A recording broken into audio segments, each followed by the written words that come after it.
चल भाई, थोड़ा सा वेट कर लेते हैं। आज हम लोग पढ़ेंगे मैग्नेटिक फील्ड लाइन। तो आप लोग को इलेक्ट्रोस्टैट में याद है ना, इलेक्ट्रिक फील्ड लाइंस के बारे में कुछ यस सर। प्रॉपर्टीज याद है? कैसे कैसे इलेक्ट्रिक फील्ड लाइंस होते थे? पॉजिटिव चार्ज से इलेक्ट्रिक फील्ड बाहर की तरफ जाता था, निगेटिव चार्ज में जो है इलेक्ट्रिक फील्ड इन करता था। अभी दो इलेक्ट्रिक फील्ड लाइंस एक दूसरे को इंटरसेक्ट नहीं करते हैं। और ये भी सारे इलेक्ट्रिक फील्ड लाइंस पैरेलल हो और इक्वी डिस्टेंस हो तो वहाँ पे बोलते हैं कि इलेक्ट्रिक फील्ड जो है वो यूनिफॉर्म है। ऐसा नो। और किसी given yes cross sir. Section से जितना नंबर ऑफ फील्ड लाइन पास करता है वो वहाँ का स्ट्रेंथ इंडिकेट करता है कि वहाँ पे इलेक्ट्रिक फील्ड का जो मैग्नीट्यूड है वो हाई है या लो है। जितना ज़्यादा फील्ड पास करेगा गिवन क्रॉस सेक्शन से उतना वहाँ पे ज़्यादा उसका इलेक्ट्रिक फील्ड का मैग्नीट्यूड होगा, एक्सेट्रा एक्सेट्रा। और भी क्या प्रॉपर्टीज थे? इलेक्ट्रिक फील्ड लाइन जो है वो हमेशा मेटल पे परपेंडिकुलर होते हैं, चाहे वो इन करें या आउट करें।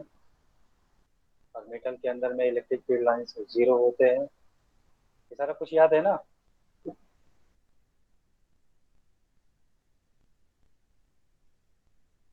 हाँ जी। अरे कोई यस नो कुछ नहीं बोल रहा है।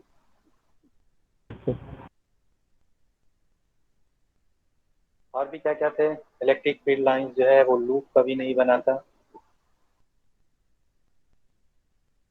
और हमारे पास चार्ज जो है, चार्ज में सिंगल चार्ज एग्जिस्ट करता है, मतलब पॉजिटिव चार्ज हम रख सकते हैं, नेगेटिव चार्ज हम अलग रख सकते हैं। ये सारे जो चीजें हैं वो इलेक्ट्रिक फील्ड और चार्जेस के साथ में एसोसिएटेड हैं, जो हम लोग ऑलरेडी इलेक्ट्रोस्टैट में पढ़ चुके हैं। एग्जैक्टली नहीं बोलेंगे, मोर और लेस ऐसा ही जो प्रॉपर्टीज है वो मैग्नेटिक फील्ड लाइंस के साथ भी रहता है। मोर और लेस आपका वही रहेगा, कुछ चीजें चेंज हो जाएंगी।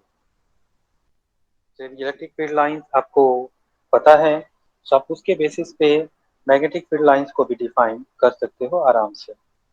लेकिन उसके लिए कंडीशन ये है कि आपको इलेक्ट्रिक फील्ड लाइंस जो है वो क्लियर होना चाहिए, सब कुछ याद होना चाहिए। और जो आईआईटी है उन पे अच्छा खासा सवाल जो है वो पूछता है फील्ड लाइंस पे। ठीक है, सो स्टार्ट करते हैं आज का लेक्चर, जिसमें हम लोग पढ़ेंगे मैग्नेटिक फील्ड लाइंस। तो इसमें ज्यादा कुछ है नहीं, मैं केवल क्या कर रहा हूँ ना, नोट्स से आपको रिकैप करा दे रहा हूँ और सारे प्रॉपर्टीज को मैं वहीं पे जो है एक्सप्लेन कर दे रहा हूँ, जितनी भी बातें आएंगी। So magnetic lines and their characteristic, this will be very important. IIT mains के पॉइंट ऑफ व्यू से ज्यादा इंपॉर्टेंट है क्योंकि उसमें ऐसे सवाल पूछे जाएंगे। ठीक है, तो आपको पता है कि जो फील्ड लाइंस होते हैं, फील्ड लाइंस क्या होते हैं, विजिबल और इनविजिबल। पहला point, field lines are visible और इनविजिबल। कोई सा भी इलेक्ट्रिक फील्ड लाइंस विजिबल होते हैं कि इनविजिबल होते हैं? इनविजिबल। इनविजिबल होते हैं। तो सिमिलरली मैग्नेटिक फील्ड लाइंस भी क्या होंगे, इनविजिबल होंगे। बस उनका क्या होगा, उनका इफेक्ट हमें दिखलाई देगा। जैसे इलेक्ट्रिक फील्ड में होता था कि हम कहीं पे इलेक्ट्रिक फील्ड लाइन एग्जिस्ट कर रहे हैं और वहां पे यदि हम चार्ज रखते हैं तो चार्ज पे फोर्स लगना स्टार्ट हो जाता था, तो हम लोग बोलते थे कि यहाँ पे फील्ड लाइंस है, क्योंकि इस चार्ज पे फोर्स लग रहा है तो कोई ना कोई है जो इस पे फोर्स लगा रहा है। और उस कोई ना कोई हो उसको हम लोग क्या बोलते थे, that is what is the field line which are invisible. तो इस केस में भी वैसा ही है कि यदि किसी चार्ज पार्टिकल को कुछ वेलोसिटी देते हैं कहीं पे और उस पर फोर्स लगने लगता है, या कोई करंट एलिमेंट यदि हम रखते हैं और उस पर फोर्स लगने लगता है, तो बोलते हैं कि यहाँ पे हमारा मैग्नेटिक फील्ड जो है वो एग्जिस्ट कर रहा है। बात समझ में आ गई? तो पहला हमारा वही है, the space surrounding a magnet और magnetic configuration in which its effects are perceptible is called the magnetic field of the given magnet or magnetic configuration. Clear. Yes. अब इसमें जो प्रॉपर्टीज हैं regarding magnetic field, it is worth noting that. तो ये जो point है हमारा, अब यहाँ से एक एक पॉइंट हम लोग मेंशन करेंगे, है ना। तो इसको रीडिंग अच्छे से डालिएगा आप लोग, हर एक पॉइंट को बढ़िया से समझिएगा। इसमें बोल रहा है कि outside a magnet field are from north to south pole, while inside from south to north। तो सबसे पहला बात ये है कि कोई सा भी मैग्नेट होता है, सबसे पहले हम लोग आते हैं पहले प्रॉपर्टी पे। सो मैग्नेट, सो ये थोड़ा सा जो है अलग होता है किसके कॉन्फ़िगरेशन से, तो चार्ज के कॉन्फ़िगरेशन से। चार्ज के कॉन्फ़िगरेशन से इसका जो थोड़ा प्रॉपर्टीज है, वो प्रॉपर्टीज थोड़े अलग होते हैं। जैसे चार्ज में हम लोग क्या बोलते हैं, चार्ज में हम लोग बोलते हैं कि देखो भैया यहाँ पे मेरा प्लस चार्ज है, केवल प्लस चार्ज हो सकता है, या फिर बोल सकते हैं कि देखो भैया मेरा यहाँ पे माइनस चार्ज है, तो this is electron and this is proton, बोल सकते हैं ना। बट मैग्नेट में ऐसा नहीं। मैग्नेट में जब भी रहेंगे, सो ये साउथ पोल, जो जैसे हमारा पॉजिटिव चार्ज होता है ना, मैं थोड़ा सा नोमेनक्लेचर आप लोग को बतला दूं। तो ये है प्लस और ये है माइनस। अब इक्विवेलेंट में इस प्लस को हम लोग मैग्नेटिज्म में बोलते हैं नॉर्थ पोल, और इस नेगेटिव को बोलते हैं साउथ पोल। ये भी आपका पोल ही होता है ना, तो साउथ पोल, और ये होता है नॉर्थ पोल। पॉजिटिव मतलब इसका बिहेवियर हम लोग पॉजिटिव की तरह करेंगे, और इसका बिहेवियर कैसे यूज करेंगे हम लोग, नेगेटिव की। बात समझ में आ गई। सब दोनों में डिफरेंस क्या है मैग्नेट में और चार्जेस में। तो चार्ज में आप इसको अलग कर सकते हो, ये सिंगल इसको आप रख सकते हो, दोनों चार्ज को अलग अलग आप रख सकते हो। बट मैग्नेट में ऐसा नहीं होता है। आप कभी भी साउथ पोल और नॉर्थ पोल को अलग नहीं कर सकते। आप ऐसा नहीं कर सकते कि मेरे पास केवल और केवल साउथ पोल है, ये जहां भी रहेंगे वहां पे ये दोनों साथ में रहेंगे, साउथ पोल और नॉर्थ पोल। सपोज कि मेरे पास एक बार मैग्नेट है, एक मैग्नेट है बार, मैग्नेट मतलब बार जैसा दिखलाई दे रहा है ये। सो इसका एक पोल ये है नॉर्थ, और इसका एक पोल है साउथ, और मैंने इसको बीच से तोड़ दिया। मैंने सोचा कि चलो साउथ को अलग कर लेते हैं, तोड़ लेते हैं, है ना। तो जैसे ही आप इसको ऐसा स्ट्रक्चर काम करोगे, तो आपके पास एक पीस ऐसा बनेगा, और एक पीस ऐसा बनेगा, जिसमें आपको लगेगा कि ये मेरा नॉर्थ पोल अलग हो गया और यहाँ पे ये मेरा साउथ पोल अलग हो गया। लेकिन मैग्नेट का बिहेवियर ऐसा होता है कि जैसे ही ये तोड़ोगे, ऑटोमेटिक यहाँ पे फिर से एक नॉर्थ पोल जनरेट हो जाएगा, और यहाँ पे एक साउथ पोल जनरेट हो जाएगा। बात समझ में आई। So this is the basic difference between the electric monopole and magnetic monopole। तो इलेक्ट्रिक मोनोपोल एग्जिस्ट कर सकते हैं, मैग्नेटिक मोनोपोल एग्जिस्ट नहीं करते। मोनो का मतलब सिंगल, है ना। मोनोपोल, डाईपोल, डाईपोल पढ़े थे, डाई मतलब दो पोल, ठीक है। तो चार्ज को हम लोग पोल बोलते हैं। सो मैग्नेट के केस में जो आपके मैग्नेटिक पोल्स हैं, सो मैग्नेटिक पोल आपका सिंगल एग्जिस्ट मतलब मोनोपोल एग्जिस्ट नहीं करता है। Magnetic monopole does not exist. बैठ गया दिमाग में। Yes, sir. हाँ जी सबको।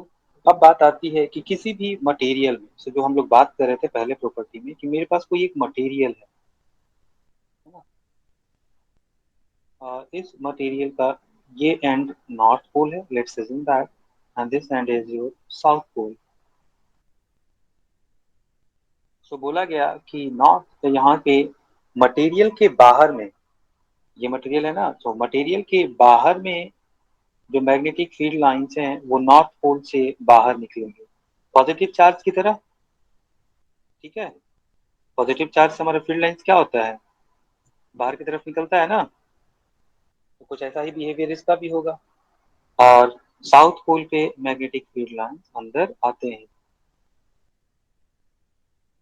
क्लियर। लेकिन मटेरियल के अंदर में क्या होता है, मटेरियल के अंदर में जो मैग्नेटिक फील्ड लाइंस का जो डायरेक्शन है, मैग्नेटिक फील्ड लाइंस का डायरेक्शन साउथ पोल से नॉर्थ पोल की तरफ होता है। जब देखेंगे इसको तो ये काफी बेसिक डिफरेंस है। बट इलेक्ट्रिक फील्ड लाइन के केस में क्या देखे थे हम लोग कि मेटल के अंदर जो आपका इलेक्ट्रिक फील्ड लाइन है वो क्या होते हैं, जीरो होते हैं, Yes, sir.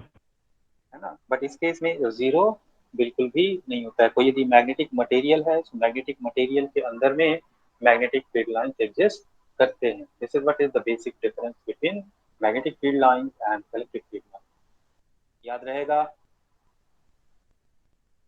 Yes, sir. Electric field lines जो हैं वो मेटल के अंदर में एग्जिस्ट नहीं करते हैं, बट ऑन द कंट्रास्ट यदि हम मैग्नेटिक मटेरियल में मैग्नेटिक फील्ड लाइंस की बात करें तो मैग्नेटिक फील्ड लाइंस जो है वो मैग्नेटिक मटेरियल के अंदर में एग्जिस्ट करते हैं। यदि करते हैं तो उनका डायरेक्शन कहाँ पे होता है, कैसा होता है, उनका डायरेक्शन साउथ पोल से नॉर्थ पोल की तरफ होता है। क्लियर। अब ये लूप बनाते Yes, हैं, sir. तो लूप बनाते हैं तो लूप कैसे बनाएंगे थोड़ा सोच के देखो। यहाँ से कोई फील्ड लाइंस गया तो ऐसे घूम के ऐसे आएगा। क्या हो रहा है ये? ऐसे घूम के आएगा और यहाँ से फिर ये कनेक्ट हो जाएगा। तो देखो लूप बन गया क्या। Yes, sir.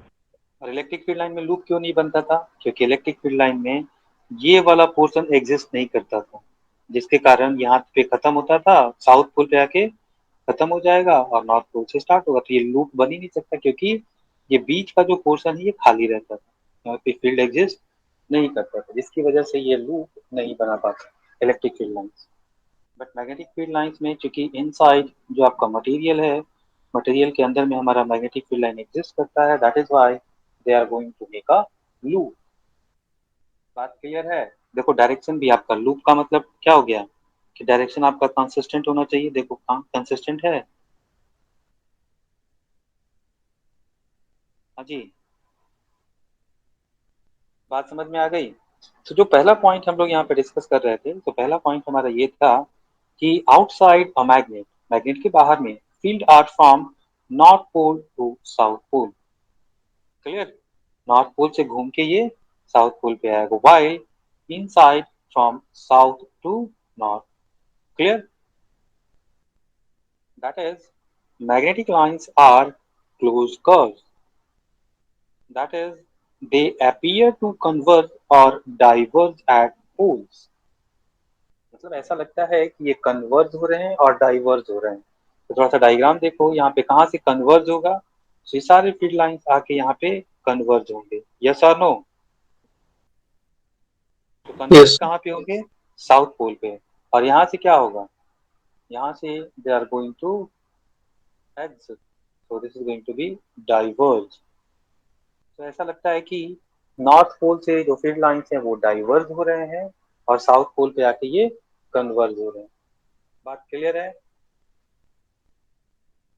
yes, point one clear हो गया। चलिए दूसरे पॉइंट की तरफ हम लोग मूव करते हैं। दूसरा पॉइंट देखते हैं कि दूसरा पॉइंट क्या है। The number of magnetic lines of field originating or terminating on a pole is proportional to its strength। तो ये बात तो हम लोगों ने इलेक्ट्रिक फील्ड में भी किया था कि भैया कहीं पे भी जितने नंबर ऑफ फील्ड लाइंस आपके पास करेंगे वही उसका स्ट्रेंथ बतलाएगा। जहाँ पे जितने फील्ड लाइंस होंगे वहां पे मेरा इलेक्ट्रिक फील्ड उतना स्ट्रांग होगा। यस और नो। तो सेम वे में हम लोग मैग्नेटिक फील्ड में भी बोलेंगे कि नंबर ऑफ फील्ड लाइन चाहे वो किसी पोल पे हो या स्पेस में। तो जहाँ पे गिवन क्रॉस सेक्शन में हम लोग देखते हैं कि यहाँ पे नंबर ऑफ फील्ड लाइंस जो है वो ज्यादा है और यहाँ पे कम है। तो जहाँ पे ज्यादा फील्ड लाइंस रहेंगे वहाँ पे मैग्नेटिक फील्ड का स्ट्रेंथ ज्यादा होगा। क्लियर।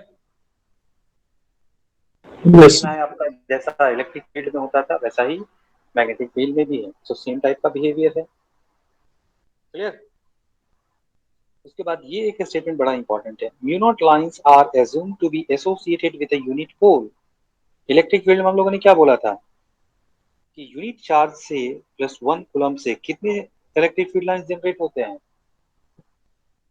1/ε0। याद आ रहा है? और ये किसका एजम्पशन था? गॉसेस साहब का। Yes sir. यदि कहीं पे मेरा यूनिट पॉजिटिव चार्ज रखा हुआ है तो वहां से कितने फील्ड लाइन जनरेट होंगे? सो 1/ε0। या कहीं पे नेगेटिव चार्ज रखा हुआ है तो वहां पे कितने जो फील्ड लाइंस है वो वहां पे टर्मिनेट होंगे? So this is going to be 1/ε0। Clear? Same type से देखा जाए तो आपका मैग्नेटिक फील्ड में क्या है? यदि मेरा कोई यूनिट पोल है, सो यूनिट पोल से यदि यूनिट पॉजिटिव पोल का मतलब नॉर्थ पोल। तो यदि मेरा यूनिट नॉर्थ पोल से देखा जाए तो कितने मैग्नेटिक फील्ड लाइन जनरेट होंगे? Mu naught. और ये म्यू नॉट कैसे आया, थोड़ा सा कंपेयर करते हैं और समझने की कोशिश करते हैं। इलेक्ट्रिक फील्ड में हमारा जो कांस्टेंट था वो क्या था? 1/4 pi epsilon not. Magnetic field में हमारा जो कांस्टेंट है वो क्या है? म्यू नॉट/4 पाई। थोड़ा सा इसको अलग करते हैं, मैं आपको याद कराने के लिए केवल ये बतला रहा हूँ, ऐसा कुछ कंक्लूजन बना मत लेना। 1/ε0 1/4 पाई, 1/ε0 इंटू 1/4 पाई, यहाँ पे म्यू नॉट इंटू 1/4 पाई। तो 1/4 पाई दोनों में सेम है, तो यहाँ पे क्या बच गया? 1/ε0 और यहाँ पे म्यू नॉट। तो आप दोनों में कंपेयर करके याद रख सकते हो ना कि इलेक्ट्रिक यस फील्ड सर। में यूनिट चार्ज से कितने फील्ड लाइन निकलते हैं? 1/ε0। इन कॉन्ट्रास्ट यदि हम चले आते हैं मैग्नेटिक फील्ड में, सो यूनिट मोनोपोल से कितने मैग्नेटिक फील्ड लाइन जनरेट होंगे? Mu naught. क्लियर? ये इलेक्ट्रिक फील्ड लाइन यस के बेस पे ही ऐसा एजम्पशन लिया गया है ना मैग्नेटिक फील्ड लाइंस में भी। तो वही स्टेटमेंट यहाँ पे लिखा हुआ है कि mu naught lines are assumed to be associated with a unit pole. Clear? Yes sir. So if a body enclosed a pole of strength m, यदि मान लेते हैं कि कोई बॉडी है और ये बॉडी एक m स्ट्रेंथ का पोल जो है, जैसे हमारा चार्ज क्यू होता है ना, तो यहाँ पे हम पोल को कैसे दिखलाते हैं? पोल के स्ट्रेंथ को m से इंडिकेट करते हैं, मतलब क्यू की जगह हम लोग क्या यूज करते हैं मैग्नेटिक फील्ड में? मैग्नेटिज्म में m यूज करते हैं। इसको बोला जाता है पोल स्ट्रेंथ m। जैसे यहाँ पे चार्ज का वैल्यू q होता है, ऐसे यहाँ पे तो मैग्नेटिक पोल का स्ट्रेंथ हम लोग m से दिखलाते हैं। सो वही बात है। So if a body enclose a pole of strength m, तो total lines linked with a body, तो कितने इससे टोटल फील्ड लाइन लिंक करेंगे? सो यूनिट पोल से हमारा कितना निकलता है? Mu naught. So m pole से कितना निकलेगा? m into mu naught. Yes और no? Yes sir. So total line linked with the body will be mu naught into m। और इसी को हम लोग क्या बोलते हैं? Magnetic flux. याद है गॉसेस लॉ में भी हमने बात किया था इसके बारे में, इलेक्ट्रिक फ्लक्स। तो सेम यस चीजें आपको यहाँ पे भी मिलेंगी क्योंकि ये भी आपका फील्ड लाइन ही है ना। अब अगला पॉइंट पे आते हैं हम लोग, थर्ड पॉइंट पे। Magnetic lines of field can never intersect. ये बात तो इलेक्ट्रिक फील्ड में भी सही था कि दो इलेक्ट्रिक फील्ड लाइंस जो है वो कभी एक दूसरे को इंटरसेक्ट नहीं करेंगे। वजह क्या था? दो इलेक्ट्रिक फील्ड लाइन एक दूसरे को इंटरसेक्ट नहीं करेंगे, इसका वजह क्या था कि क्यों नहीं इंटरसेक्ट करेंगे? तो हम लोगों ने वहां भी बात किया था कि यदि दो फील्ड लाइंस कहीं पे भी इंटरसेक्ट करते हैं तो वहां पे हमारे पास दो टैंजेंट एग्जिस्ट करेंगे, दोनों कर्व पे, दोनों लाइंस पे। और इलेक्ट्रिक फील्ड लाइंस, जो इलेक्ट्रिक फील्ड है वो क्या होता है? This is going to be indicated by the tangent on the electric field line. तो किसी स्पेस में कहीं पे मुझे इलेक्ट्रिक फील्ड निकालना होता है तो हम क्या करते हैं? जो हमारे फील्ड लाइंस होते हैं उस फील्ड लाइन पे उस पॉइंट पे हम लोग टैंजेंट खींच देते हैं, और वही टैंजेंट जो है वहाँ का इलेक्ट्रिक फील्ड बतलाता है। तो सपोज मेरे पास एक फील्ड लाइन ये है और दूसरा फील्ड लाइन ये है, तो ये ऐसे जा रहा है और यहाँ पे ये ऐसे जा रहा है।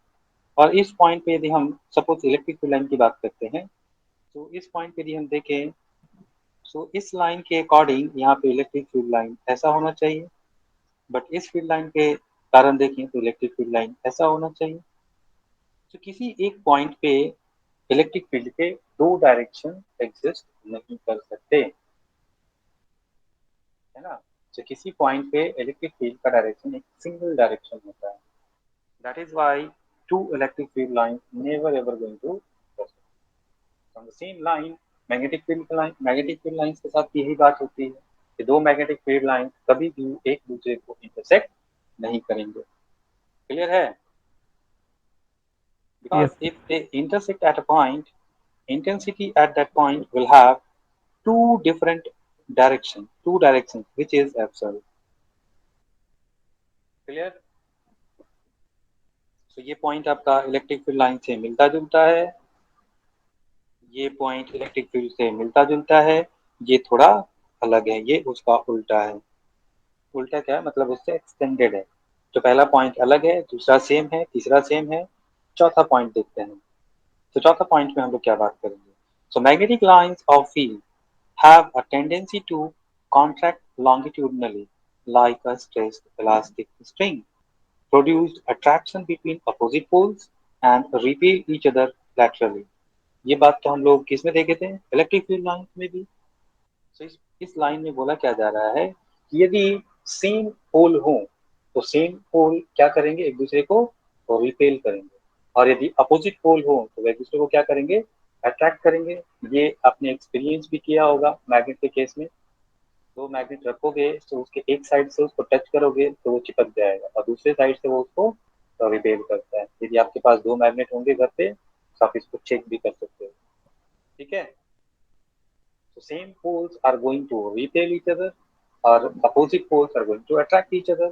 ये प्रॉपर्टीज तो हमारे चार्ज में भी था कि like charges repel each other और unlike charges attract each other। yes or no? Yes, sir. और सेम कुछ उसी इसी टाइप का फील्ड हम लोग वहां भी बनाते थे। यहाँ पे यदि मेरा निगेटिव चार्ज है और यहाँ पे यदि मेरा पॉजिटिव चार्ज है तो the field line is going to go from negative to positive like this. Yes और नो? और यहाँ पे आपका जो है वो फील्ड लाइन से ऐसे टर्मिनेट करेंगे, तो क्या एग्जैक्टली वैसा ही नहीं है? Yes, sir. वैसा ही है। यदि हम सेम चार्ज की बात करें, मतलब सेम पोल की बात करें मैग्नेटिज्म में, तो ये क्या करेंगे? एक दूसरे को रिपेल करेंगे इस टाइप से। तो ये डायग्राम तो हमने एग्जैक्टली वैसा ही बनाया था चार्ज के केस में भी। बस आपको ध्यान क्या रखना है कि we are going to treat north pole as positive and south pole as negative, यदि हमको इलेक्ट्रोस्टैटिक को कंपेयर करना है तो।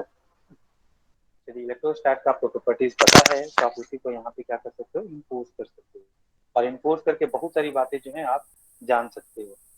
जैसे ये पॉइंट भी आपका सिमिलर पॉइंट है, जो बात हमने इलेक्ट्रिक फील्ड में किया था वही बात हमने यहाँ भी किया। तो ये तीन पॉइंट हमको अभी सिमिलर मिला। कोई दिक्कत? No, अब डिफरेंस क्या मिला है? डिफरेंस बस एक चीज मिला है। डिफरेंस क्या मिला है कि इलेक्ट्रिक फील्ड वाले केस में मटेरियल के अंदर में इलेक्ट्रिक फील्ड जीरो होता है, but magnetic field lines material के अंदर जीरो नहीं होता है। मटेरियल के अंदर भी मैग्नेटिक फील्ड लाइंस एग्जिस्ट करते हैं। क्लियर? तो बस यही एक डिफरेंस मिला है, बाकी जो प्रॉपर्टीज हम लोग पढ़ रहे हैं एग्जैक्टली सेम है। पांचवी प्रॉपर्टी पे आएंगे तो ये भी प्रॉपर्टी हम लोग ऑलरेडी पढ़ चुके हैं इलेक्ट्रिक फील्ड लाइंस में, और वही यहाँ पे भी कंपेरिजन किया गया। So number of lines of field per unit area normal to the area at a given point represents the magnitude of field at that point। नहीं बात किए हैं इलेक्ट्रिक फील्ड में? yes, sir. यही है ना, सेम चीज तो सेम चीज है। तो अब यहाँ से कंक्लूजन क्या निकाला गया कि जहाँ पे लाइंस क्राउडेड होंगे वहां पे उसका स्ट्रेंथ क्या होगा? हाई होगा। So the crowded lines represents a strong field while distant lines का मतलब जिनके बीच का डिस्टेंस काफी ज्यादा हो, दूर दूर लाइन होंगे। So distant lines represent weak field. ये बात तो हमने इलेक्ट्रिक फील्ड में भी किया था। यदि एक लाइन यहाँ है, एक लाइन यहाँ है, एक लाइन यहाँ है, यहाँ पे जो फील्ड लाइंस होगा उसके कंपैरिजन में यदि मेरे पास एक लाइन ऐसा मिल जाए तो हम बोलेंगे कि इसका स्ट्रेंथ ज्यादा है और इसका स्ट्रेंथ कम है, क्योंकि यहाँ पे लाइंस के बीच का जो सेपरेशन है इसमें कम है और इसमें ज्यादा है। तो जहाँ पे लाइंस के बीच का सेपरेशन ज्यादा होगा वहां पे उसका उस फील्ड का स्ट्रेंथ कम होगा, और जहाँ पे फील्ड लाइंस के बीच का गैप कम होगा वहां पे उसका फील्ड का स्ट्रेंथ ज्यादा होगा। क्लियर है? हाँ जी। Yes, sir. और उसमें फिर हमने बोला था कि यदि दो लाइन के बीच में जो डिस्टेंस है वो सब जगह जो है वो कांस्टेंट है, तो ऐसे फील्ड को हम लोग क्या बोलते हैं? यूनिफॉर्म फील्ड बोलते थे ना इलेक्ट्रिक फील्ड लाइंस में। यस देखो यहाँ पे ये वाला जो डायग्राम है, क्या ये यूनिफॉर्म फील्ड है? Because this distance is going to be this distance is going to be this distance. सारे के सारे डिस्टेंस क्या है? बराबर है, तो ये फील्ड कैसा बोलेंगे हम लोग? Uniform field. क्लियर? इसी यस की जगह पे यहाँ पे बात किया गया है non uniform field. Non uniform field कैसे है? तो देखो भैया, ऊपर वाले दो लाइंस के बीच का यहाँ पे गैप देखो और यहाँ का गैप देखो, क्या दोनों अलग अलग है? तो ये फील्ड मेरा कैसा है? नॉन यूनिफॉर्म है। लेकिन खास बात है, नॉन यूनिफॉर्म कहने का मतलब है कि मैग्नीट्यूड जो है वो जगह जगह पे अलग अलग है। बट डायरेक्शन की बात करें तो डायरेक्शन सबका सेम ही है, from left to right direction is not going to change. So magnitude is not constant but direction is same. इस केस में देखें तो देखो यहाँ पे लाइन के बीच का गैप सब जगह सेम है, but the directions are different. Direction जो है वो अलग अलग है।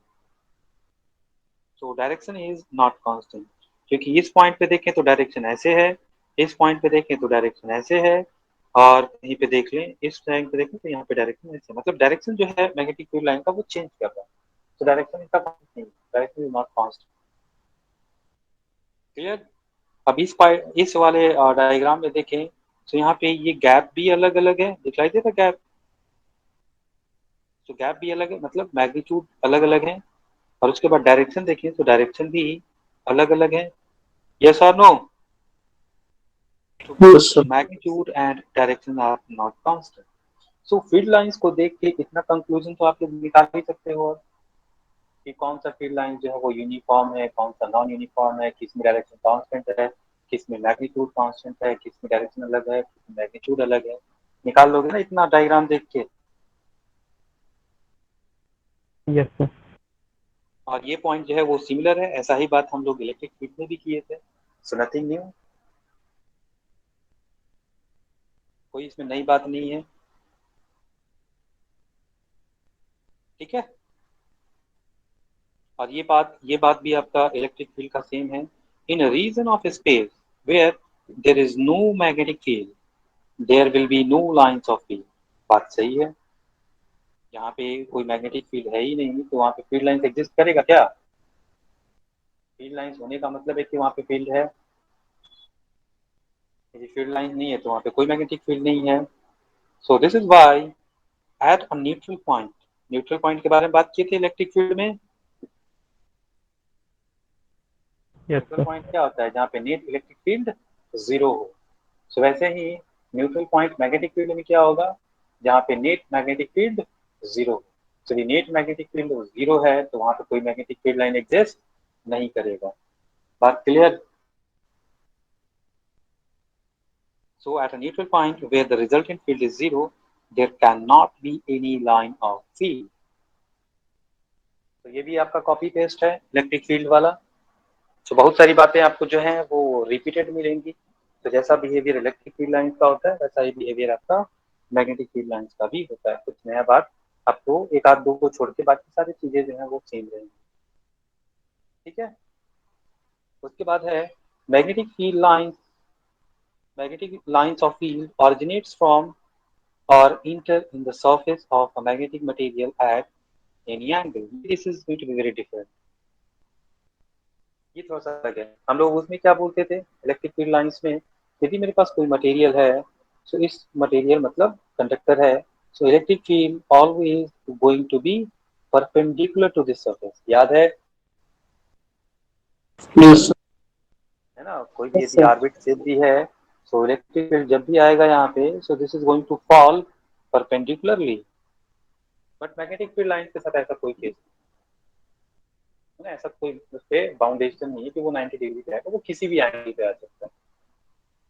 उसके लिए सारा एंगल वैलिड है। बात समझ में आई? So this is going to be very different. Magnetic lines of field originates from or enter in the surface of a magnetic material at any angle. So this word is very important. So यहाँ पे अपने angle पे कोई restriction नहीं है। But electric field lines में ये restriction था कि वहां पे एंगल क्या होना चाहिए, 90 डिग्री होना चाहिए। क्लियर है ना ये बात? Yes sir. ये बात तो हम लोग ऑलरेडी डिस्कस कर चुके हैं कि magnetic lines of field exist inside every magnetised material. तो हर एक मैग्नेटाइज्ड मटेरियल के अंदर में मैग्नेटिक फील्ड एग्जिस्ट करेगा। बात समझ में आई? ये तो हम लोग पहला ही पॉइंट था, यस तो सर। इसको अलग से भी एक पॉइंट दिया गया, तो ये भी थोड़ा सा अलग है। ये पॉइंट हमारा इलेक्ट्रिक फील्ड लाइन से अलग है। 9th पॉइंट पे बात करें, so as monopole do not exist. किस केस में बात कर रहे हैं हम लोग? मैग्नेटिक के केस में। मैग्नेटिक के केस में हमारे पास मोनोपोल एग्जिस्ट करता ही नहीं।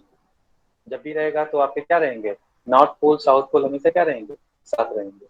यदि ऐसा कंडीशन होता है कि मेरे पास नॉर्थ पोल और साउथ पोल साथ में रहें और मैं एक यहाँ पे सरफेस बना दूं गॉसेस लॉ के जैसा, तो यहाँ से जितना फील्ड लाइंस निकलेगा नॉर्थ पोल से, क्या उतना ही फील्ड लाइंस लिंक करेगा? यदि हमसे पूछा जाए कि इस सरफेस से मेरा कितना फ्लक्स पास कर रहा है, तो सरफेस से इधर से निकलेगा तो फ्लक्स मेरा पॉजिटिव होगा, याद है ना? क्योंकि एरिया वेक्टर बाहर, बी वेक्टर बाहर, दोनों के बीच का एंगल तो 0 degree, theta is equal to 0 degree. और यहाँ पे देखें एरिया वेक्टर बाहर, बी फील्ड अंदर, तो इनके बीच का angle theta is equal to pi. तो बी डॉट डी एस यदि हम बात करें बी डॉट डी एस की, तो हो जाएगा B D S cos theta. तो जो मैग्नेटिक फील्ड फ्लक्स जो आउट होता है वो पॉजिटिव होता है, और मैग्नेटिक फ्लक्स जो इन होता है वो निगेटिव होता है। पहले भी इस पे बात कर चुके हैं। Flux in is negative and flux out is positive, because the angle is going to be 0 degree. So cos 0 is 1 और cos pi is -1। तो ये -1 जो है फ्लक्स को नेगेटिव कर देता है। ठीक है। अब यस सर। इसमें मैग्नेटिक फील्ड लाइन के केस में क्या होगा, क्योंकि यहाँ पे मोनोपोल एग्जिस्ट ही नहीं करता है, मतलब आप एक नॉर्थ पोल को किसी सरफेस के अंदर में नहीं रख सकते। इसका मतलब है कि किसी क्लोज सरफेस से, जैसे इलेक्ट्रिक फील्ड में हम लोग बात करते थे कि इससे इतना फ्लक्स पास करेगा, हम लोग निकाल सकते थे, है ना? क्योंकि यहाँ पे मोनोपोल हमारा पॉजिटिव चार्ज एग्जिस्ट कर रहा है, so all are going to be positive, because सबके सब कहाँ जा रहे हैं, बाहर ही जा रहे हैं। तो सबके सब क्या है, पॉजिटिव है, तो मेरा नेट जो फ्लक्स था वो निकल सकता है यहाँ पे। बट मैग्नेटिक फील्ड लाइन के केस में क्या होगा भैया, नॉर्थ के साथ साथ साउथ भी होगा। सो जितने बाहर निकलेंगे उतने ही हमारे अंदर भी आएंगे। सो जितना मेरा पॉजिटिव फ्लक्स होगा उतना ही मेरा नेगेटिव फ्लक्स होगा। सो नेट कितना हो जाएगा, 0 हो जाएगा। यस और नो? ये हम गॉसेस लॉ को यहाँ पे लगाते हैं, तो गॉसेस लॉ लगाने से हमारा दिक्कत क्या होगा कि as monopole does not exist, the total magnetic flux linked with the closed surface is always 0, क्योंकि जितना फील्ड लाइंस अंदर आएगा उतना ही फील्ड लाइंस बाहर जाएगा। तो जितना फ्लक्स आउट होगा उतना ही फ्लक्स इन करेगा। क्लियर है?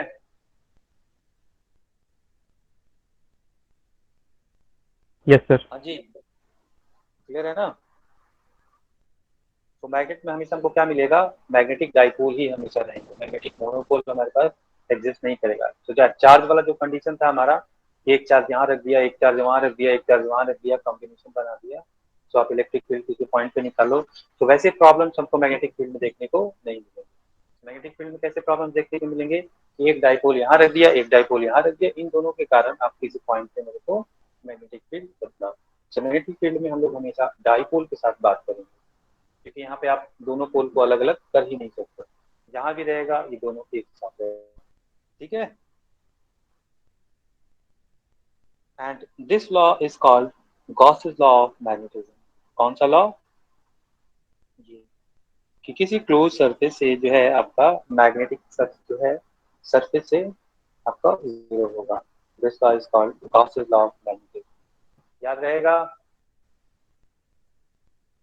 Yes sir. Gauss's law of electrostatic क्या था, E dot D is equal to 1/epsilon naught और दिस इज Q इनसाइड। याद आ रहा है? Yes, sir. तो ये था गॉसेस लॉ ऑफ इलेक्ट्रोस्टैटिक्स, और ये है Gauss's law of magnetism. So magnetism में क्लोज सरफेस से जब का फ्लक्स है वो जीरो होता है, और यहाँ पे फ्लक्स जो है वो इनके बराबर होता है। रीजन क्या है इसका? क्योंकि हमारे पास इलेक्ट्रिक मोनोपोल एग्जिस्ट करते हैं, मैग्नेटिक मोनोपोल एग्जिस्ट नहीं करते। ठीक है, सबको क्लियर है? तो ये पॉइंट भी थोड़ा अलग है। तो आप देख सकते हो यहाँ पे आपको अलग अलग पॉइंट्स कौन कौन से मिल गए, मैंने सबको मेंशन कर दिया है। 3 पॉइंट नीचे में अलग है, और एक पॉइंट पहला पॉइंट। तो पहला पॉइंट का ही आपका जो है थोड़ा सा एक्सपेंशन है नीचे वाले पॉइंट में, बाकी सारी चीजें सेम है। ठीक है, अब थोड़ा सा आगे बढ़ते हैं और कुछ खास कॉन्फ़िगरेशन पे देखते हैं कि उसका फील्ड लाइन कैसा होता है। तो उसमें सबसे पहले जो आता है वो आता है हमारा स्ट्रीट करंट कैरिंग वायर। तो एक वायर है जिसमें हमारा magnetic field lines due to some important structure. तो हेडिंग डालते हैं हम लोग,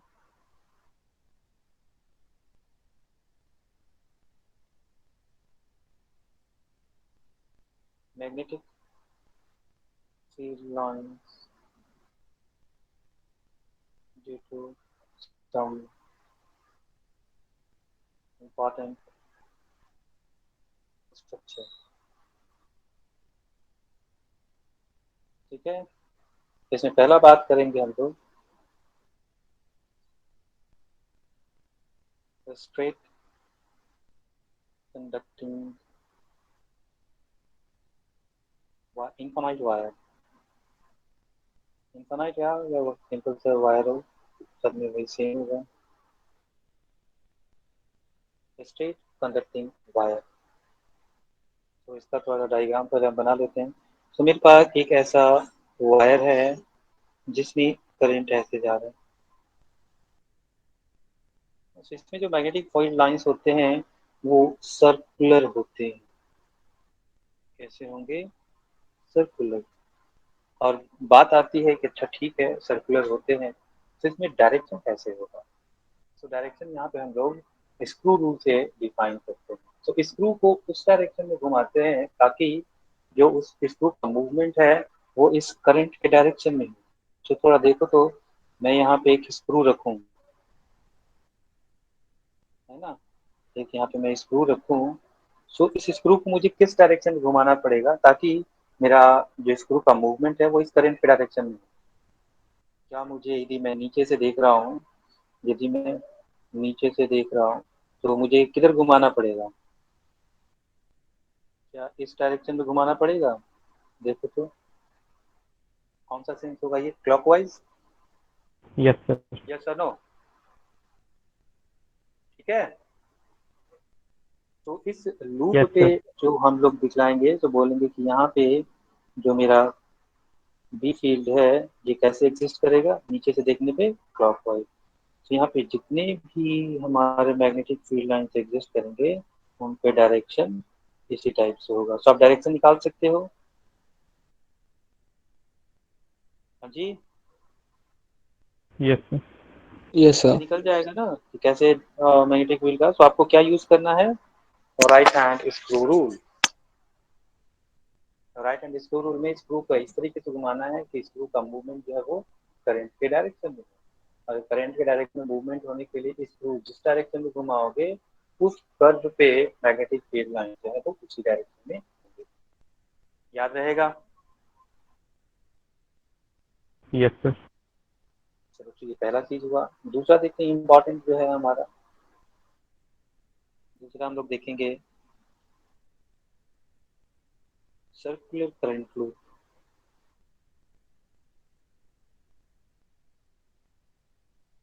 सर्कुलर करंट लूप मतलब कि मेरे पास एक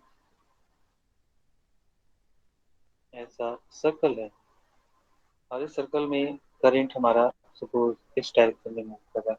तो आपको पता है, इस पे हम लोग कैलकुलेट भी कर चुके हैं कि इसके कारण जो मैग्नेटिक फील्ड है वो मैग्नेटिक फील्ड इस सेंटर पे किधर किस डायरेक्शन में निकालेंगे हम लोग? याद आ रहा है? बतलाओ इसका डायरेक्शन कैसे होगा, नीचे की तरफ या ऊपर की तरफ? यदि नीचे से देखें तो इसमें हमारा जो करंट है वो इस तरीके से मूव कर रहा है। यदि इस तरीके से मूव कर रहा है तो ऊपर हमारा की तरफ। स्क्रू किधर मूव करता है? तो ऊपर की तरफ। Yes sir. यस और नो, ऐसा होगा। Yes sir. Yes sir. तो यही ऐसा डायरेक्शन होगा।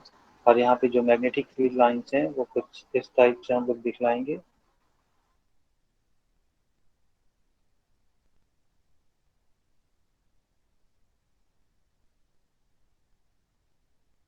तो ये ऊपर की तरफ जाएगा। तो डायरेक्शन आपका हमेशा क्या रहेगा, सेम ही रहेगा। ठीक है ना?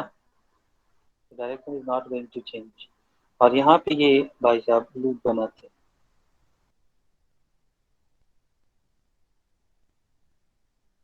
एक्चुअली ये सब लूप ही होता है। ये ऐसे घूम के कहीं से आएगा इस तरीके से, ठीक है? क्योंकि ये छूट रहा है तो यस। यहाँ दिख जा रहा है, क्योंकि मैग्नेटिक फील्ड लाइंस क्या बनाते हैं, लूप बनाते हैं। अब यहाँ पे डायरेक्शन कैसा होगा, ये इधर से जाएगा, इधर से आएगा, इधर से जाएगा, इधर से आएगा। ये वर्टिकल प्लेन में है, ध्यान दीजिएगा। तो यहाँ से ऊपर की तरफ जाएगा और यहाँ से नीचे से आएगा, ऊपर से जाएगा नीचे से आएगा। ठीक है? This is what is the direction of magnetic field. और मैग्नेटिक फील्ड लाइंस कुछ इस तरीके से एग्जिस्ट करेंगे, कब? यदि हमारा सर्कुलर करंट लूप हो। क्लियर? तो कुछ स्पेशल स्ट्रक्चर हैं जो आपको सब जगह मिलेंगे। तीसरा हम लोग बात करते हैं जिसके बारे में लास्ट क्लास में बात किए थे, सोलेनॉइड। स्ट्रक्चर याद है? एक सिलेंडर पे हम लोगों ने यस वायर सर। को रैप कर दिया था। तो सपोज मैं अभी स्पाइसी डायग्राम, रफ डायग्राम आपको बता रहा हूँ कि ऐसे सिलेंडर पे हमको जो है ना, यहाँ पे ऐसे रैप किया हुआ है, ऐसे ऐसे। मैं क्या करता हूँ, एक प्लेन ऐसा लेता हूँ और इसको मैं ऐसे बीच से काट देता हूँ, देखने के लिए केवल। मैं ऐसा प्लेन लेता हूँ और सीधा सीधा ऐसे काट देता हूँ बीच से। तो दो भाग में आ जाएंगे ना। जब दो भाग में आ जाएंगे तो ये देखने में कैसा दिखेगा, ऐसा स्क्वायर टाइप का दिखेगा। और क्योंकि ऊपर में भी मेरे ऐसे वायर्स हैं, वायर कटा हुआ दिखेगा यहाँ पे। यस। और ऐसे ही वायर्स हमको नीचे भी दिखेंगे, क्योंकि काट दिया है हमने इसको प्लेन से। ऐसा ही कुछ दिखेगा। अब यहाँ पे यदि मैं करंट यहाँ से ऐसे डालूं और यहाँ से करंट ऐसे, तो यहाँ से ये ऊपर से जा रहा है, मतलब यहाँ से जा रहा है, तो यहाँ पे क्रॉस। तो ऊपर वाले सब वायर में करंट कैसा दिखलाई देगा, क्रॉस। और नीचे वाले में कैसा दिखलाई देगा, डॉट। यस और नो? Yes sir.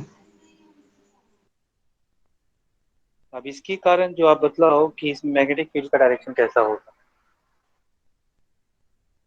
क्या इस मैग्नेटिक फील्ड का डायरेक्शन यदि मैं बनाऊं,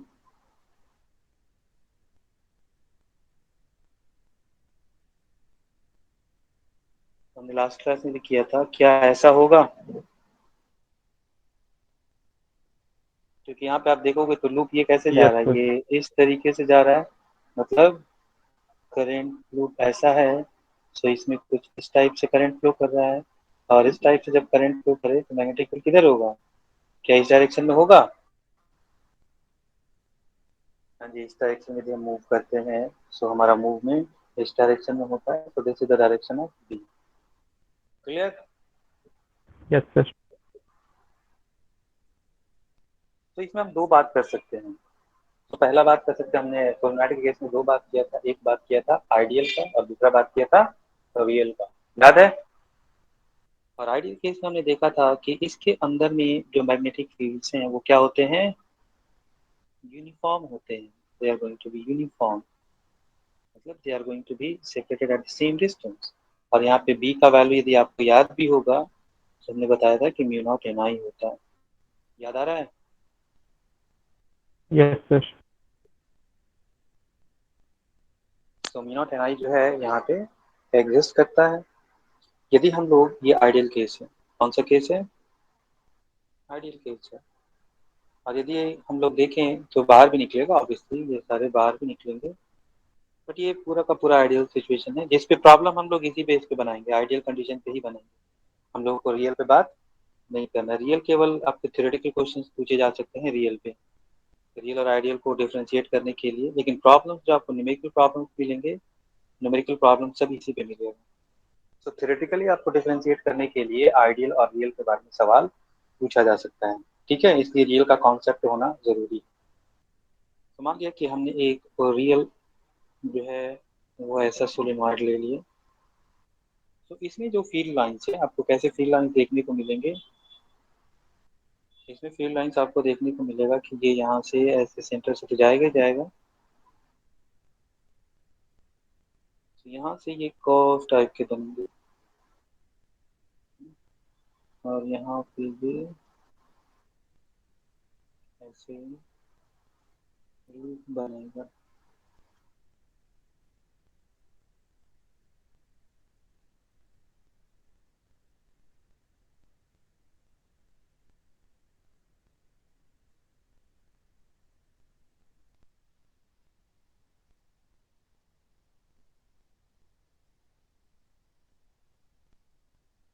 समझ में आ रहा है ना? यस यदि सर। मैं बोलूं कि अच्छा ठीक है, मैं इसको क्या एक मैग्नेट की तरह यूज कर सकता हूँ क्या? देखो तो, इधर से इस वाले पोर्शन पे मैग्नेटिक फील्ड लाइंस क्या कर रहे हैं? इन कर रहे हैं, और यहाँ से आउट हो रहे हैं। और यहाँ की ना यस सर। बाहर निकल रहा है ना यहाँ से, और यहाँ से अंदर आ रहा है। तो ये एक मैग्नेटिक मटेरियल जैसा हम इसको एज्यूम कर सकते हैं, एक कॉन्सेप्ट बना सकते हैं कि चलो ठीक है ये एक यस सर। मैग्नेटिक मटेरियल की तरह होगा। तो मैग्नेटिक मटेरियल में मैग्नेटिक फील्ड लाइंस कहाँ पे जो है आपके इन करते हैं? किस पोल पे? नॉर्थ पोल पे कि साउथ पोल पे? साउथ पोल पे इलेक्ट्रिक फील्ड लाइंस इन करते हैं, जैसे निगेटिव चार्ज पे, पॉजिटिव चार्ज से बाहर निकलते हैं। तो पॉजिटिव चार्ज का मतलब हो गया नॉर्थ। तो क्या मैं इक्विवेलेंटली इसको मैं एक बार मैग्नेट से इंडिकेट कर सकता हूँ सोलेनोइड को, और बोलूंगा कि ये वाला पोल इसका नॉर्थ हो गया और ये वाला पोल साउथ हो गया। और यहाँ से फील्ड लाइन कैसे निकलेगा? यहाँ से फील्ड लाइन इन करेगा, कुछ इस टाइप से बनेगा। यस और नो? Yes sir. मतलब मैं एज्यूम कर सकता हूँ ना? मतलब ये है कि एक सोलेनोइड को हम एक मैग्नेट की तरह यूज कर सकते हैं, एक बार मैग्नेट की तरह। और इसका यूज होता है आपके घर में, बहुत सारे अप्लायंस बने होते हैं, लगे हैं घर में। उनमें सबसे सिंपल सा जो आपका अप्लायंस है वो है आपके घर में पानी खींचने वाला मोटर। उसका स्विच होगा ना, जहाँ से आप ऑन करते हैं तो आपका मोटर से स्टार्ट हो जाता है। हाँ जी। Yes sir. उसको बोला जाता है मैग्नेटिक स्विच। तो थोड़ा सा केयरफुली पावर कट करके आप उसके ढक्कन को खोल के देखोगे तो वहां पे एक कॉइल होगा। और वो कॉइल और कुछ नहीं होता है, वो क्या होता है? सोलेनॉइड होता है। और उसके अंदर में एक मटेरियल होगा, मेटल। तो जैसे ही आप स्विच को ऑन करते हो, इस वायर में, ये जो वायर यहाँ पे रैप किया होता है, इसमें करंट फ्लो करने लगता है। और जैसे ही करंट फ्लो करने लगता है, इसमें एक मैग्नेटिक मटेरियल रहता है जिसमें मैग्नेटिक फील्ड एग्जिस्ट होता है। और ये मैग्नेटिक फील्ड क्या करता है? ये ऐसे शिफ्ट करता है, उस पर फोर्स लगता है, मैग्नेटिक फोर्स। और जिसकी वजह से यहाँ पे एक पॉजिटिव प्लेट आपका जो है, जहाँ पे पॉजिटिव पोलैरिटी होता है, और ये यहाँ से कनेक्ट होता है, और यहाँ से ये पावर सप्लाई स्टार्ट हो जाता है। So this type off switch is called magnetic switch. तो जो आपके मोटर वाले स्विच होते हैं वो सारे कैसे स्विच होते हैं? मैग्नेटिक स्विच होते हैं। They are going to very powerful, high current flow करने के लिए इसको यूज किया जाता है। यदि हम छोटे वाले स्विच को यूज करेंगे ना, वो जल जाएगा, क्योंकि मोटर को चलाने के लिए एम्पियर का वैल्यू काफी ज्यादा होता है, मतलब करंट हाई फ्लो करता है। तो वैसे में हम लोग नॉर्मल स्विच को यूज नहीं, ये मैं प्रैक्टिकल यूज बतला रहा हूँ, तो आपको इससे कहीं लेना देना नहीं है। बट कभी कभी जो है एसर्शन रीजन वगैरह में भी ऐसे सवाल पूछे जाते हैं। तो उस पॉइंट ऑफ व्यू से आपको ध्यान में रखना होगा कि जहाँ पे हाई करंट का फ्लो कराना होता है, वहां पे हम लोग नॉर्मल स्विच यूज नहीं करते हैं, वहां पे कौन सा स्विच यूज करते हैं? Magnetic switch. बात क्लियर है? ये चीज यदि आपके घर में जो है ना एक्वागार्ड वगैरह लगा होगा, वाटर प्यूरिफायर घर में लगा होगा ना, तो उसमें एक यस सर। टर्म आता है which is known as relay switch. नाम सुना होगा आपको, यदि किसी ने रिपेयर करवाया होगा तभी अपना वाटर प्यूरिफायर, तो कभी ये नाम सुना होगा, there is a relay switch, yes sir. है ना। तो रिले स्विच भी आपका मैग्नेटिक स्विच ही होता है। तो वहाँ पे भी हमारा जो करंट है, मतलब जो स्विच है वो किस प्रॉपर्टी पे काम करता है, इसी प्रॉपर्टी पे काम करता है। एक कॉइल होगा, कॉइल के अंदर एक मैग्नेटिक मटेरियल होगा। सो जब तक उसमें करंट पास नहीं करेगा उस कॉइल में, वो डिसकनेक्टेड रहेगा। और जैसे ही आप पास कराओगे, तो उस कॉइल के अंदर में क्या जनरेट होगा, मैग्नेटिक फील्ड। और वो मैग्नेटिक फील्ड जो है इस मैग्नेटिक मटेरियल पे फोर्स लगाता है, जिसके कारण यहाँ पे जो इन दोनों के बीच में कॉन्टैक्ट जनरेट हो जाता है। और जैसे ही ये कॉन्टैक्ट जनरेट होता है, तो इसमें यदि पावर है तो ये पावर इसके थ्रू पास करने लगता है। This what is the mechanism of any magnetic switch. Clear है। मैग्नेटिक स्विच जो है आपका मतलब ये आपका जो कॉइल है, this is very very important आपके लाइफ में। और इसका मैं आपको जनरल एग्जांपल दूं तो आपके सबके घर में फैन तो जरूर होगा, है ना। सीलिंग फैन सबके यस घर में सर। होगा। सीलिंग फैन में भी ऐसे ही कॉइल्स होते हैं, यदि आपने कभी खुला हुआ देखा होगा तो उसमें बहुत सारे कॉइल्स होते हैं, है ना, अलग अलग लेयर्स में। तो अभी हम लोग बात करेंगे फ्लक्स की, मैग्नेटिक फ्लक्स की बात करेंगे। तो कोई भी आपका जो एलिमेंट होता है वो अपने फ्लक्स को क्या करना चाहता है, फ्लक्स को डिक्रीज करना चाहता है, इसी के अकॉर्डिंग उसका जो है मूवमेंट होता है। आगे हम लोग देखेंगे इलेक्ट्रोमैग्नेटिक इंडक्शन, ईएमआई। तो ईएमआई में आपका पूरा का पूरा कॉन्सेप्ट जो है वो फ्लक्स के अराउंड घूमता है। तो पंखे के बारे में हम लोग ईएमआई में बात करेंगे कि आखिर ये जो है इसका मोशन जो है, मोशन कैसे होता है। This is very very important. हमारे जनरल लाइफ में मैग्नेटिज्म का बहुत बड़ा रोल है। हमारे पास जितने भी अप्लायंस होते हैं, मैक्सिमम अप्लायंस में हमारा मैग्नेटिक फील्ड जो है वो काम करता है। और इसके बेस पे बहुत सारे आपके जो है वो इंस्ट्रूमेंट बनाए जाते हैं। ठीक है। तो मैं अभी प्रैक्टिकल पे नहीं जाऊंगा, मैं अभी थ्योरी पे रहता हूँ। अब जो हम लोग बात कर रहे हैं अभी उसी को हम लोग कंटिन्यू करते हैं। तो हम इस सोलेनॉइड को जो है इस तरीके से एक बार मैग्नेट की तरह हम लोग ठीक कर सकते हैं, जिसमें फील्ड लाइंस आपके कुछ इस प्रकार से होते हैं।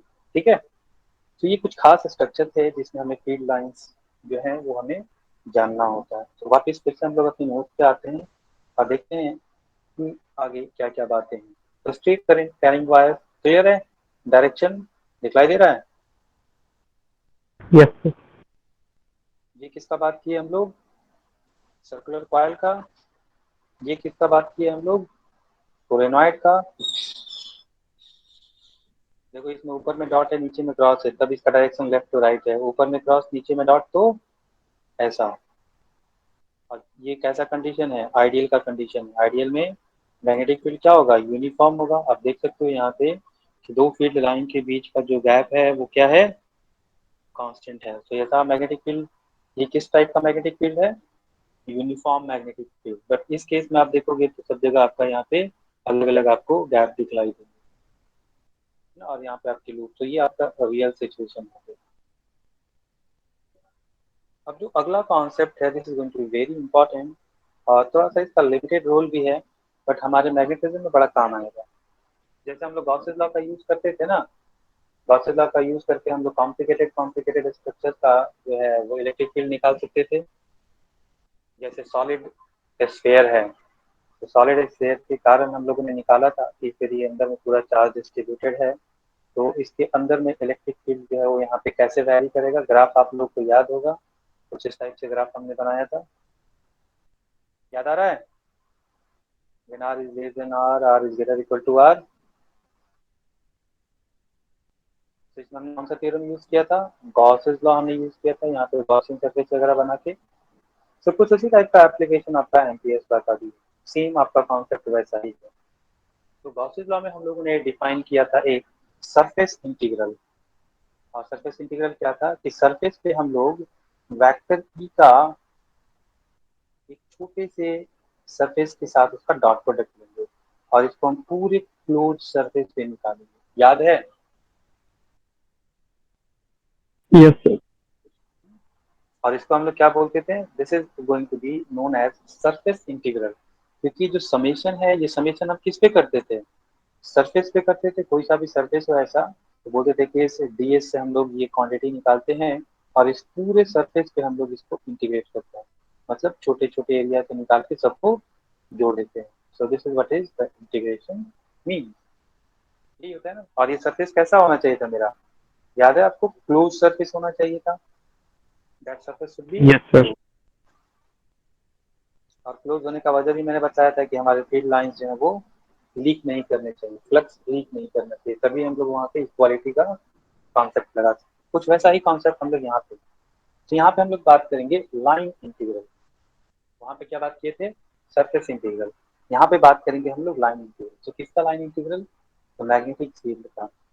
लाइन का मतलब हो गया कोई लेंथ होगा डीएल, वहाँ पे क्या था, एरिया था डीएस, यहाँ पे क्या लेंगे हम लोग, लेंथ लेंगे डीएल, और बी डॉट डीएल निकालेंगे एक लाइन पे छोटे से एलिमेंट के कारण, और इसको हम लोग सम करेंगे, और इसको भी हम लोग क्लोज लूप में लेंगे, क्योंकि लाइन है तो लाइन पे लूप बनाएगा, सर्फेस तो बनाएगा नहीं। ठीक है ना। तो ये वाला जो गोला है ये क्या इंडिकेट करता है, it's a close loop. so this integration is known as line integral। क्या नाम बोलते हैं इसको हम लोग, लाइन इंटीग्रल। मतलब एक लाइन के लॉन्ग मूव करेंगे, और गॉस लॉ में कैसे मूव कर रहे थे हम लोग, सरफेस पे मूव करते थे, तो सरफेस पे हम लोग फ्लक्स निकालते थे। तो यहाँ पे हम लोग निकालेंगे आपका जो है लाइन इंटीग्रल, और यही लाइन इंटीग्रल जो है वो mu naught times current inside the loop. वहां पे क्या यूज करते थे, charge inside the surface, Yes, sir. है ना। तो म्यू नॉट की जगह हम लोग क्या यूज करते थे, 1 by epsilon not into Q inside the Gaussian surface. यहाँ पे क्या करेंगे, आई इनसाइड दिस एम्पीरियन लूप, इस लूप को क्या बोलेंगे, एम्पीरियन लूप। और यही जो लॉ है, ये लॉ कहलाता है एम्पीयर लॉ। क्या सेम है गॉसियन जैसा, Yes, sir. हाँ जी, एग्जैक्टली वैसा ही है, केवल वेरिएबल्स चेंज हो गए हैं। सो नॉट की जगह हमने 1 by एप्सिलॉन नॉट यूज कर लिया, क्यू इनसाइड की जगह हमने आई इनसाइड यूज कर लिया, बी के ई की जगह हमने बी यूज कर लिया, सरफेस की जगह हमने जो है वो लाइन इंटीग्रल ले लिया। बाकी फॉर्मेट आपका वैसा ही है। यदि मैं यहाँ पे फॉर्मूला लिखूँ गॉसेस लॉ का, सो गॉसेस लॉ का फॉर्मूला क्या था, मैं दोनों को साथ साथ लिखता हूँ ताकि आप कंपेयर करने में आपको आसानी हो। सो गॉसेस लॉ का फॉर्मूला था E dot D S is equal to 1 by epsilon naught Q inside, ये गॉसेस लॉ है। एम्पियर्स लॉ क्या लिखेंगे, यहाँ पे लिखेंगे B dot D L is equal to mu naught into I inside. मिला, क्या सेम है, Yes, sir. एक फॉर्मेट में है ना। यदि आपको गॉसेस लॉ याद है तो आपको एम्पियर्स लॉ भी याद हो सकता है, थोड़ा सा आप उसका चेंज याद रखो तो।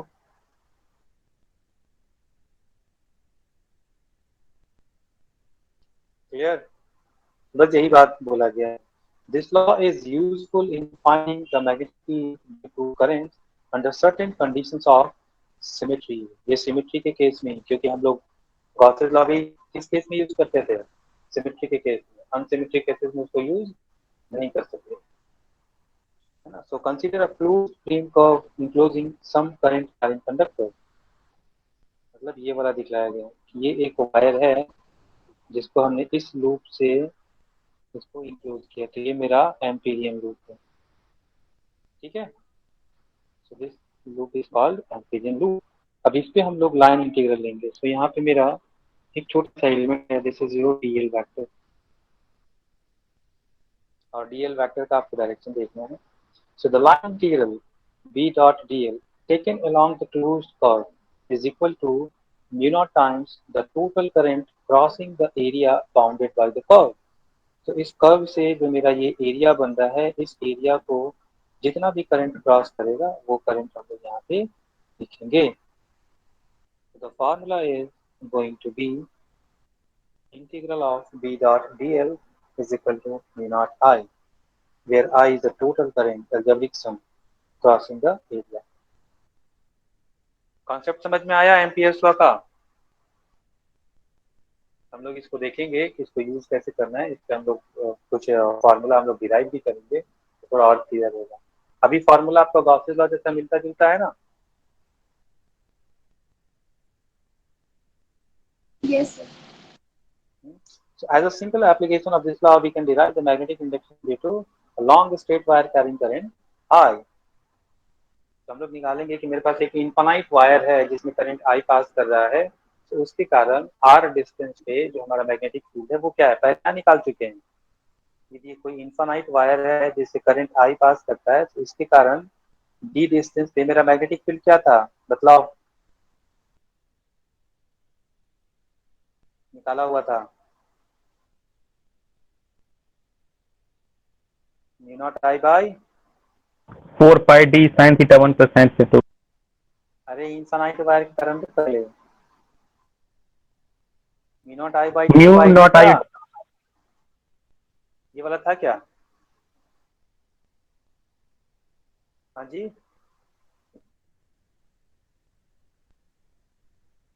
अरे बतला नहीं रहा है, Yes, sir. आवाज जा रही है ना? सो एम्पियर्स लॉ में हम लोग अभी इसको डिराइव करके चेक करते हैं कि कैसे ये फॉर्मूला, क्या एम्पियर्स लॉ को हम लोग लगा के यहाँ पे निकाल सकते हैं क्या, ऐसा निकल जाएगा। तो ट्राई करते हैं। सबसे पहले बात करते हैं एम्पियर्स लॉ।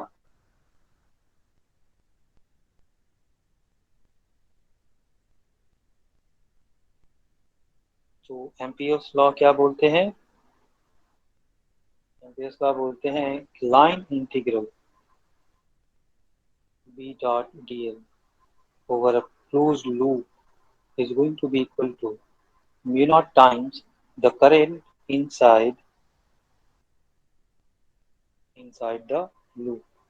अब इसमें एक चीज है कि एक कन्वेंशन है कि आप जो है, क्योंकि लूप में करंट ऊपर भी जा सकता है नीचे भी आ सकता है ना? सो आई मेरा कब पॉजिटिव होगा, आई पॉजिटिव और नेगेटिव, सो यहाँ पे हमको अलजेब्राइक सम लेना है। So this is the sum of all charges, sorry all currents. अब इसमें कौन सा चार्ज जो करंट है वो हमारा पॉजिटिव होगा और कौन सा करंट नेगेटिव होगा। सो जिस डायरेक्शन में है ना हमको डीएल लेना है, जैसे मान लो कि मेरे पास एक लूप ले लिया जी,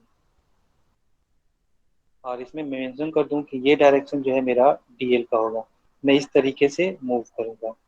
मैं यहाँ पे रखूंगा एक स्क्रू ना, और इस डायरेक्शन में यदि मैं मूव करूँ तो देखो तो कैसे होगा। इस डायरेक्शन में यदि मैं मूव करूँ तो इसका मूवमेंट कैसा होगा, ऊपर की तरफ, यस और नो, Yes, sir. है ना? तो ऊपर की तरफ जो करंट होंगे, so that current is going to be taken as positive, और जो नीचे की तरफ करंट आएंगे उसको क्या लेंगे हम लोग, नेगेटिव। तो हमारा साइन कन्वेंशन कौन डिसाइड करेगा, डीएल। सो डीएल के बेस पे हम लोग डिसाइड करेंगे कि मेरा कौन सा करंट पॉजिटिव होगा। तो जो इस डीएल के स्ट्रक्चर को फॉलो करेगा वो हमारा पॉजिटिव होगा, और जो उसके उल्टे में आएगा उसको क्या बोलेंगे, नेगेटिव। क्लियर? Yes, sir. ठीक है ना?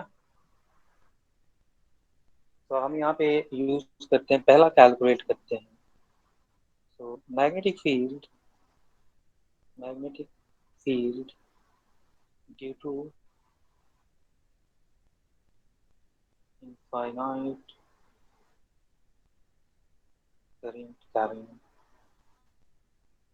वायर, इसके कारण मैग्नेटिक फील्ड निकालते हैं। और लॉ कौन सा लगाएंगे हम लोग, एम्पियर्स लॉ। तो मान लिया कि एक मेरा वायर है इनफाइनाइट, तो इसमें कोई सा भी पॉइंट लेंगे हम, कोई सा भी पॉइंट लेंगे, तो ये पॉइंट ऊपर नीचे में कहीं भी रहे तो वो सिमेट्रिक होगा, क्योंकि इधर भी इंफिनिटी इधर भी इंफिनिटी। तो मैं यहाँ से डी डिस्टेंस पे एक पॉइंट पी ले लेता हूँ जहाँ पे मैं इंटरेस्टेड है कि अपन लोगों को मैग्नेटिक फील्ड निकालो। तो हम लोग क्या करेंगे, एक सिमेट्रिकल लूप बनाएंगे। तो सिमेट्रिकल लूप कैसा बनेगा, क्या इस टाइप का सिमेट्रिकल लूप बन जाएगा, मतलब आर रेडियस हम लोग क्या बना लेंगे, एक सर्कल बना। कोई दिक्कत नहीं सर।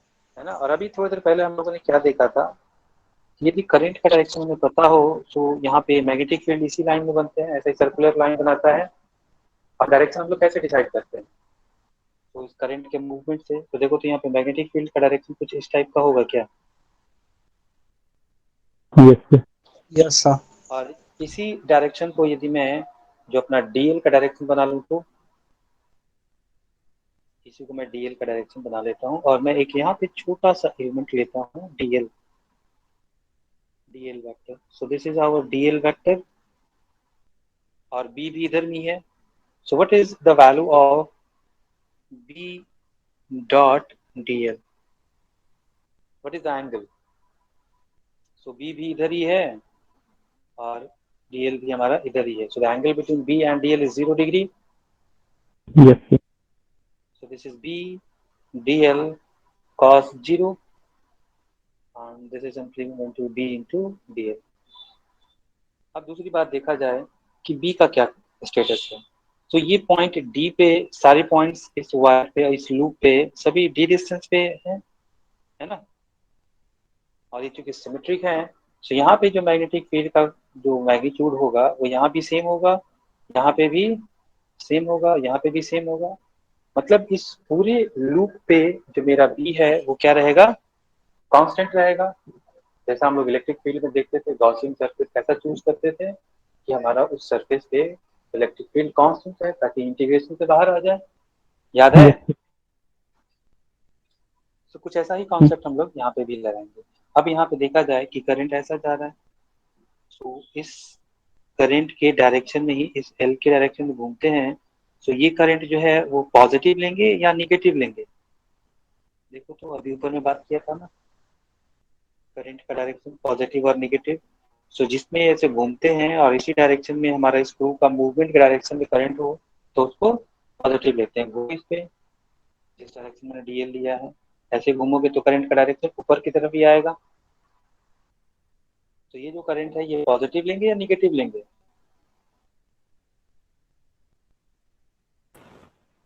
नहीं समझ में आया। पॉजिटिव। मैं यहाँ पे स्क्रू लगाता हूँ, है ना। कैसे मूव करना है हमको, ऐसे मूव करना है क्या, लूप पे। यस ऐसे सर। लूप पे मूव करोगे तो आपका स्क्रू का मूवमेंट किधर होगा, ऊपर की तरफ होगा। यस और करंट किधर है, ऊपर की तरफ ही है। सो करंट यहाँ पे हम लोग क्या लेंगे, पॉजिटिव। पॉजिटिव लेंगे। यदि करंट उल्टा होता तो हम लोग वहाँ पे करंट को क्या लेंगे, निगेटिव लेंगे। तो हम लोग लगाते हैं किसको, एम्पियर्स लॉ को। एम्पियर्स लॉ में क्या लगाएंगे, this to B dot T L is equal to mu naught I inside. तो देखो यहाँ पे इसको क्या लिखेंगे, integral B dot D L में। तो बी हमारा बाहर आ जाएगा और ये हो जाएगा डी एल, और this is going to be mu naught into I. Yes और नो। और ये yes D sir. L D L D L D L पूरा जोड़ेंगे तो कितना लेंथ हो जाएगा, this is the periphery of the circle. Yes और no. And what is the periphery of the circle, मतलब पेरीमीटर बोल तो सर्कल का पेरीमीटर क्या होता है, 2 पाई आर। यहाँ पे आर की जगह पे क्या है मेरा, डी। सो इस वैल्यू को क्या लिखेंगे, B into this sum is going to be 2 pi B. Yes और no. Yes sir. Yes sir. Equal to mu naught I. So what is the value of this b? This b is going to be mu naught I by 2 pi d। क्या यही formula आया था हमारा वहां से भी, yes sir. Yes. Yes sir. लेकिन कितना कैलकुलेशन करना पड़ा था। क्या यहाँ पे कोई कैलकुलेशन दिखलाई दिया, नो सर। कुछ ऐसा ही प्रॉफिट हमारा गॉसेस लॉ में भी था, खट से आता था आंसर। तो इस वायर का हम लोग आसानी से एम्पियर्स लॉ लगा के यहाँ पे रिजल्ट ला सकते हैं। This what is the beauty of Ampere's law. ठीक, थोड़ा सा और इसमें हम लोग जो है ना थोड़ा डिटेल में देख लेते हैं कि कहाँ पे प्लस और कहाँ पे माइनस होगा।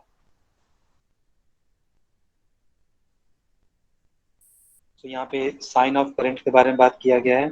The current due to B is produced in the same sense as DL positive will be taken positive and the current which produces B in the sense opposite to DL will be negative, जो हमने बात किया।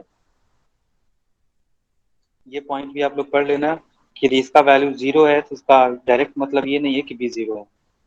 इनके बीच का angle 90 degree भी हो सकता है ना। Yes, sir. तो यहाँ से डायरेक्ट आपको कंक्लूड नहीं करना है कि this 0 means only means B is equal to 0. No, they may be the DL and PL will be perpendicular. ठीक है। तो इस वाले सवाल में देखो थोड़ा, find the value of B dot DL for the loops L1, L2, L3 in the figure shown. The sense of DL is mentioned in the figure. So figure में मेंशन किया गया, मैं इसको जूम इन कर रहा हूँ समझने के लिए, है ना, अप्रोच यहाँ पे समझते हैं। तो पहले लूप वन की बात करते हैं। तो लूप वन में का जो मूवमेंट है वो मूवमेंट कैसा है, इस डायरेक्शन में मूवमेंट है ना। तो ऐसे यदि हम मूव करते हैं तो स्क्रू को रखते हैं और स्क्रू को ऐसे घुमा रहे हैं तो स्क्रू किधर जाएगा, ऊपर की तरफ जाएगा। Yes, sir. Yes, sir. तो इसमें से कितने करंट पास कर रहे हैं, एक ये पास कर रहा है इस लूप के अंदर में, ये वाला करंट है और ये वाला करंट है। तो इसमें से कौन सा करंट इस डायरेक्शन में है, I1। I1 sir. तो मेरा I1 पॉजिटिव होगा और I2 किधर है, उल्टा है। Down. Yes, sir. Yes, sir. तो क्या लिखेंगे, minus I2। So total net current inside this loop is going to be I1 minus I2 and this is going to be multiplied by mu naught is equal to integral of B dot dl. Clear. Yes, sir. सबको clear है ये बात। Yes sir. चलो loop to में बतलाओ। Loop to में हम लोग नेट करंट क्या लिखेंगे, L2 में सेंस हमारे पास ये है, करंट का सम बतलाओ, म्यू नॉट क्या लिखें, I4 plus I1 minus I2. I4 Yes, plus sir. I1 I1. Minus, ये लिख सकते हैं क्या, Yes, sir. बिल्कुल सही है। L3 से बतलाओ,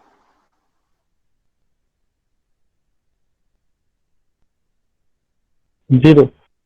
म्यू नॉट इंटू 0, क्योंकि इसे तो कोई करंट ही पास नहीं कर रहा है। Yes, sir. बात समझ में Yes. आ गई। Yes, sir. इस तरीके से हम लोग ये क्वांटिटी निकाल लेंगे। आई थिंक अभी आपको क्लियर हो गया होगा कि कहाँ पे कौन सा पॉजिटिव होगा और कौन सा निगेटिव होगा, कैसे निकाला जाएगा। तो सेंस क्लियर हो गया। हाँ जी, ये वाला कैलकुलेशन हमने कर लिया है, ये आया था ना। अब इस पे कुछ बेस्ड आपके जो हैं वो सवाल सवाल भी बोल सकते हो, थ्योरी बोल सकते हो। तो इसको हम लोग नेक्स्ट क्लास में कंसिडर करेंगे। तो हम लोग क्या करने वाले हैं, एक सिलेंडर में, तो ये हॉलो सिलेंडर भी हो सकता है, सॉलिड सिलेंडर भी हो सकता है। तो हॉलो क्या होगा, तो हॉलो होगा तो एक सरफेस होगा, तो इसके सरफेस पे हम लोग करंट फ्लो कराएंगे और उसके कारण देखेंगे कि मैग्नेटिक फील्ड इसके कारण इस पे क्या होगा, इसके अंदर में क्या होगा। तो ये पहला केस होगा। दूसरा केस में हम लोग क्या बात करेंगे, सॉलिड सिलेंडर ले लेंगे, मतलब एक वायर। वायर हमारा कैसा होता है, सिलेंड्रिकल वायर ही होता है ना ऐसे, और इस वायर के अंदर से हमारा जो है वो करंट पास करता है। मैं इसको थोड़ा सा जूम इन करूँ तो ये क्रॉस सेक्शन में ऐसे दिखला सकता हूँ, काफी जूम करके देखूँ तो ये सॉलिड सिलेंडर टाइप का दिखलाई देगा और इसमें करंट ऐसे पास कर रहा होगा। मान लिया कि करंट डेंसिटी हमारा J है, तो उसके केस में इस वायर के कारण जो मैग्नेटिक फील्ड है कैसे यहाँ पे जो है वो वैरी करेंगे, और मैग्नेटिक फील्ड का वेरिएशन कैसा होगा, उसका फॉर्मूला क्या होगा। तो ये सारे हम लोग कैलकुलेट करेंगे with the help of Ampere's law, क्योंकि यहाँ पे सिमेट्री एग्जिस्ट कर रहा है। तो पहला केस हमारा यही होगा, फॉलो करें, है ना। दूसरा हमारा होगा सॉलिड इनफाइनाइट करंट। तीसरा में हम लोग सोलेनॉइड पे भी बात करेंगे। तो इस पे कुछ बेस्ड आपके एग्जाम्पल भी हैं। आगे में कहाँ गया हमारा सोलेनॉइड, कहाँ गया। तो magnetic field inside the solenoid, solenoid के अंदर में भी पहले हम लोग कैलकुलेट कर चुके हैं सोलेनॉइड का, अभी हम लोग फिर से सोलेनॉइड का कैलकुलेट करेंगे एम्पियर्स लॉ का यूज करके। एम्पियर्स लॉ यूज करके हम सोलेनॉइड के अंदर में कैसे मैग्नेटिक फील्ड निकाल सकते हैं। किसी को कोई परेशानी? No sir. No sir. यदि आप लोगों को थोड़ा सा कल का क्लास थोड़ा इजी वे में लेके जाना है, तो ये आगे के जो पॉइंट्स हैं आप इसको एक बार रीडिंग डाल लेंगे, कल की बातें और आराम से समझ में आएंगी, है ना। और ये पूरा का पूरा आपका इलेक्ट्रोस्टैट जैसा ही लगेगा। पूरा काम हम लोगों ने इलेक्ट्रोस्टैट में किया था गॉसेस लॉ को यूज करके, तो थोड़ा सा गॉसेस लॉ भी आप जो है वो रिवाइज कर लीजिएगा, तो कल की पूरी बात जो है वो समझ में भी आएगी और गॉसेस लॉ और एम्पियर्स लॉ को आप अच्छे से कोरिलेट कर पाओगे और ये आपको आगे बहुत फायदा करेगा, है ना। सो आप एक बार केवल गॉसेस लॉ रिवाइज करोगे या एम्पियर्स लॉ रिवाइज करोगे, सो ऑटोमेटिक एम्पियर्स लॉ रिवाइज करने से गॉसेस लॉ रिवाइज हो जाएगा या गॉसेस लॉ रिवाइज करने से एम्पियर्स लॉ, आपको अलग अलग करने की जरूरत नहीं पड़ेगी यदि अभी अच्छे से दोनों में कोरिलेशन बना लोगे तो थोड़ा सा पढ़ के आप ज्यादा चीज जो है वो रिटेन कर पाओगे। This is very important exam के पॉइंट ऑफ व्यू से, क्योंकि एग्जाम में सबसे इंपॉर्टेंट होता है समय। सो आज का क्लास मैं यहीं पे एंड करता हूँ। किसी को कोई डाउट है आज के क्लास में तो पूछ सकता है जब तक ये गोला घूमता है।